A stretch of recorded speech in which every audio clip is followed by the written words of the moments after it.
Malaysia প্রবাসী ভাইগণ, আশা করি আপনারা প্রত্যেকেই ভালো আছেন। মালয়েশিয়া শ্রমবাজার নিয়ে সবথেকে বড় সুখবর। মালয়েশিয়া শ্রমবাজার কোটা অনুমোদন শুরু হয়ে গিয়েছে। চলুন খবরে বিস্তারিত জেনে নেওয়া যাক। মালয়েশিয়া শ্রমবাজার নিয়ে আলহামদুলিল্লাহ একটা বড় ধরনের সুখবর এসেছে। বাংলাদেশি কর্মীদের জন্য মালয়েশিয়া শ্রমবাজারে বড় অগ্রগতি দেখা দিয়েছে। গত বুধবার 15 সেপ্টেম্বর 2022 থেকে মালয়েশিয়ার বিভিন্ন কোম্পানি কর্তৃক জমা দেওয়া সব কোটা আবেদন অনুমোদন করতে শুরু করেছে দেশটির সরকার। এর ফলে বাংলাদেশ সহ বিভিন্ন দেশের শ্রমিক নিয়োগের প্রক্রিয়ায় নতুন সম্ভাবনার দ্বার উন্মোচিত হয়েছে।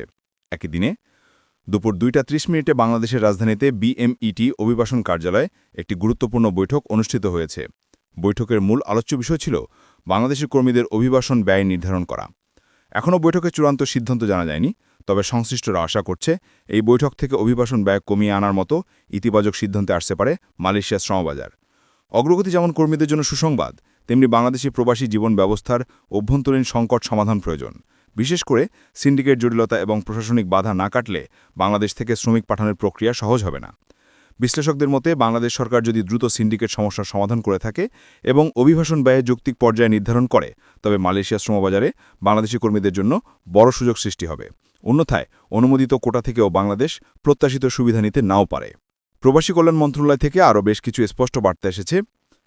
সেখানে বলা হয়েছে যে এখন পর্যন্ত কোনো আনুষ্ঠানিক ঘোষণা যেহেতু আসেনি, তাই কাউকে কোনো পাসপোর্ট জমা দেওয়া থেকে বিরত থাকুন।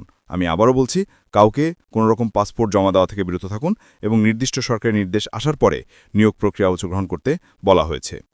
সবশেষে একটা বিষয় মাথায় রাখবেন, মালয়েশিয়া শ্রমবাজার চালু হবে এবং ইতোমধ্যে এই যে মালয়েশিয়া শ্রমবাজার চালুর ব্যাপারে বাংলাদেশে যে বৈঠক হয়েছে, সেই বৈঠকের একটা নোটিশের কারণে আমাদের কাছে চলে এসেছে, যেটা আপনারা স্ক্রিনে দেখতে পাচ্ছেন।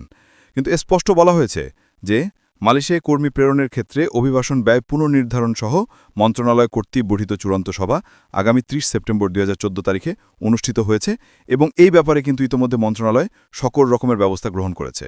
তাই আমরা মোটামুটি শিওর যে মালয়েশিয়া কলিং বেল চালু হবে।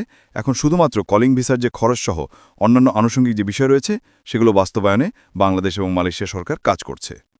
আমাদের মালয়েশিয়া প্রবাসী সকল ভাইদের সাথে এখনই শেয়ার করে সবাইকে এই গুরুত্বপূর্ণ খবরটি জানার সুযোগ করে দিন। আর আপনি যদি আমাদের এই চ্যানেলটিকে এখনও সাবস্ক্রাইব করে থাকেন, তাহলে চ্যানেলটিকে অবশ্যই সাবস্ক্রাইব করুন মালয়েশিয়ার সকল গুরুত্বপূর্ণ খবরাখবর পাওয়ার জন্য। ধন্যবাদ সবাইকে।